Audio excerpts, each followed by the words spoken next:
welcome to the first video post of Strategic Risk Leadership Association. As a knowledge hub, we will continue producing video knowledge products, bringing reflections from very different experts to address questions of critical concern for good governance. Our aim is to strengthen qualities and capabilities within public administration system to deliver public values.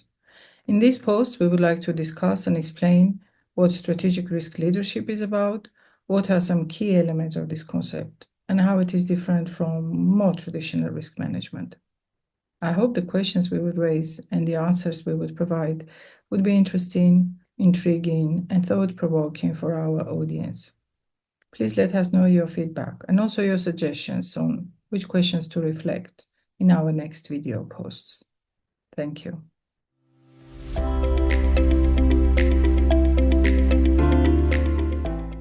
The difference between risk management and strategic risk leadership involves a bit of a story, and I hope to keep it brief here. Risk management for a very, very long time was really a collection of technical functions: insurance buying, health and safety, cyber risk, supply chain risk. And these functions all operated largely independently within organizations. The big development at the turn of the century in risk management was the argument that these different technical functions should begin to converge and collaborate with one another more effectively. This led to the introduction of a concept that's known as enterprise risk management, which is proposed as an integrated organization-wide approach to assessing and addressing organization risks. Fine. Since then, enterprise risk management has been sort of the template off of which all discussions and practices of risk management have occurred. But Torben and I, and he will get into this in more detail, began to discover that there were some stress points with this idea. And in fact, it is possible that through the integration of these technical functions, a change has begun to occur in what risk management was all about, how it functioned, how it was measured, how we assess performance, and the value-adding nature of risk management to organizations. But we're only in the stages now of being able to explore what this new approach to risk management has become. And that's where the idea of strategic risk leadership has come in, not as a replacement for ERM or the historic traditional forms of risk management, but as a way of examining a particular aspect of the changes. We've referred to this occasionally as a swerve in how we understand modern risk management. And the principal point is that there is a need to be able to pull, coordinate, manage, incentivize, promote all these risk management practices in a more holistic and integrated way.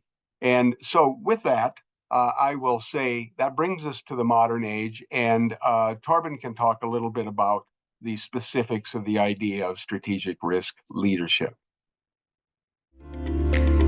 Thanks, Peter. Well, to carry on, it is true that the two of us have worked consistently on this for a while, and I guess it started, was it 2019, when I was fortunate to be at St. Thomas University working with you, having the idea of writing the ultimate book on risk management. And it turned out to be a slightly different book, and hence the concept of strategic risk leadership, which I guess introduced it with the book, emerged from that collaboration. It is true, as you say, that the way risk management has evolved is now expressed in what we call enterprise risk management, and often, or rather promoted by two major frameworks that we will have a chance to discuss a little more. But fundamentally, risk management is a process of trying to identify events that might hit us, try to assess them, try to deal with them in advance, and prepare for the events as and when they might occur. All of that makes sense because for the ignorant person, lots of unhappy things can happen. So trying to think of this in advance is a very useful process. And the enterprise risk management frameworks is really an extension of this, born by various crises we experienced in around the early 2000s and the financial crisis, etc. That kind of enforced the need, maybe even sometimes by regulation or self-imposed regulation, a need for more formalized approaches. So in the US, the COSO framework emerged, and in Europe, the ISO 31000 framework emerged, and they have many resemblances. The idea being that by imposing a systematic, structured approach across the organization, we can become much better at this. And it entails both the governance level and various types of engagement in the organization and different reporting trails, et cetera, et cetera. Now, the challenge of this is that as we have seen events evolve, particularly over the past decade, maybe even recently, a number of very impactful events have occurred that nobody could foresee. In other words, the idea of identifying the really impactful risk events in advance is challenged. And that is really why we, I guess, together became more critical of this approach and kind of argued to each other that, hey, when you lead an organization or social system, a public entity, a society, et cetera, we need leaders that are conscious about this. And also realizing that in this context, we need to engage in other types of or other approaches to leadership that can deal better with these unexpected events. So yes, that said, I guess we can move on to discuss other aspects of these issues.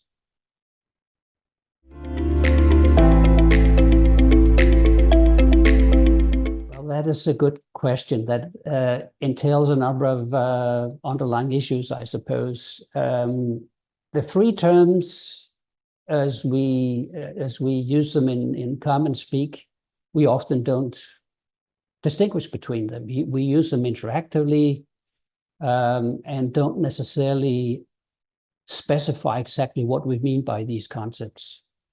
And that is potentially a problem.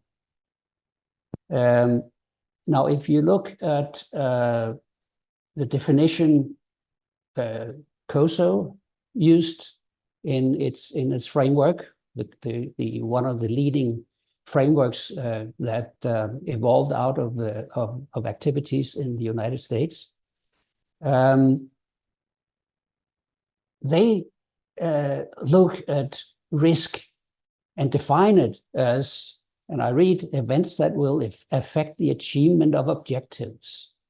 And by using that kind of perspective on risk, it kind of implies that the risk management process, as it is formalized in the frameworks, aim to reach its specific objectives. So the critical soul might then ask, well, if the world is changing in unexpected ways, maybe even sometimes in dramatic ways, is it then still the main purpose to reach the initial objectives? In other words, if we're just slightly critical, we would maybe argue that objectives could also be adapted along the way, or should be adapted along the way. And this particular definition does not really accommodate that potential need. If we look at the ISO 31000 framework, which has other international origins, both in Australia, New Zealand, the UK, that turned into the ISO 31000 framework. Or rather, an initial definition of risk is expressed as the probability of an event and its consequences.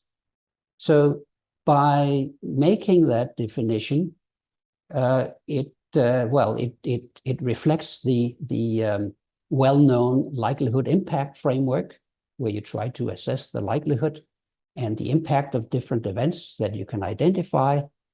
And then, of course, the high likelihood and high impact events are those that you need to prioritize first. So it's a way of prioritizing what you can identify. But this particular definition of risk runs into the problem of not necessarily being able to identify the events that might occur unexpectedly along the way, as discussed earlier. So another expression of that is uncertainty, that then incidentally in the new version of updated version of ISO is included in the definition of risk as the effect of uncertainty on objectives. So it is characterized, risk is defined by using the term uncertainty, that then isn't defined, but also in terms of objectives. So we kind of have a double whammy that introduces challenges in terms of identification still, but also whether objectives are as stringent as they might appear. So I guess Peter and I, at least we wrote that in several texts, define risk as measurable uncertainty. So I think that's a pretty clear definition, but it implies certain things, namely that there is a difference between risk and uncertainty. So risk is or refers to the effect of events or potential events where you have sufficient information to calculate their probabilities and their expected outcomes. Everything else is uncertainty or unknown conditions. This is the simple version. Now, the origins of these go actually back almost 100 years. We often quote the economist Frank Knight for distinguishing between risk and uncertainty this way.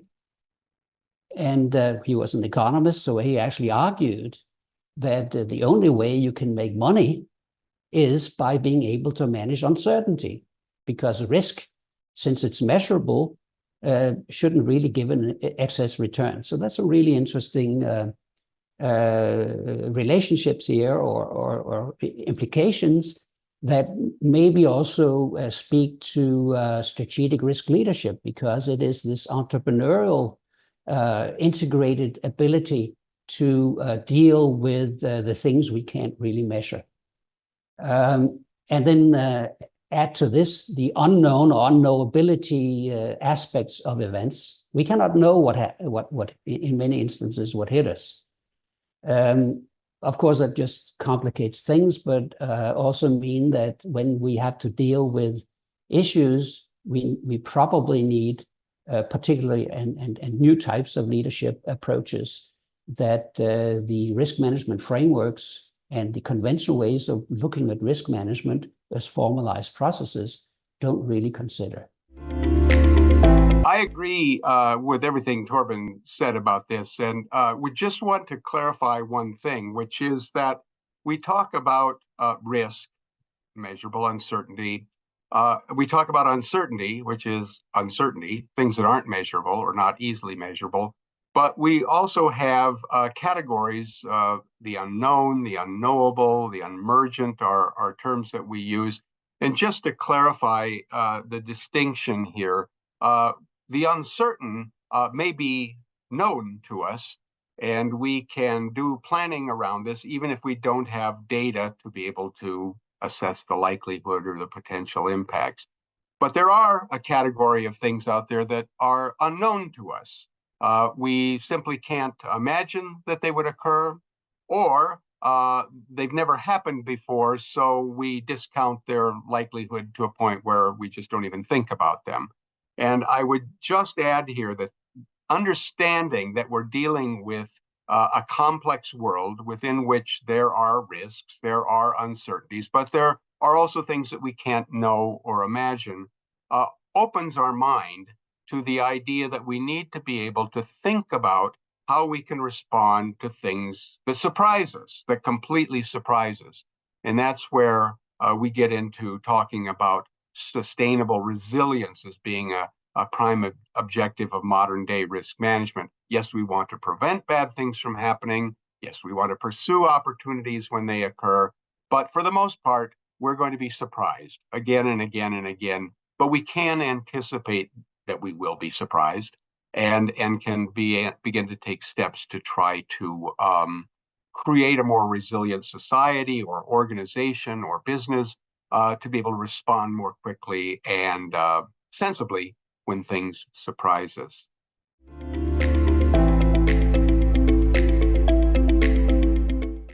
This is a super interesting question to me, well, to Torben too, but my history as a risk management professor has been largely public sector oriented. And even though I do a lot of work in the private sector, it's always been a question in my mind of how risk management and risk leadership differs between the public and private sector. One of the reasons I feel that there's a sense of urgency about this is that we tend to transfer private sector practices into the public sector. After all, even though ISO and COSO have expanded their remit, you might say, over the decades, there's still a notion that all of the tried and true practices have come from the private sector and are simply being applied to governmental entities with mixed results, it turns out. And that's why I think it's a subject worth studying. Why is public sector risk management not precisely the same thing as private sector risk management and leadership in both instances? And here there are a couple of things that we can say about it, I think pretty unequivocally.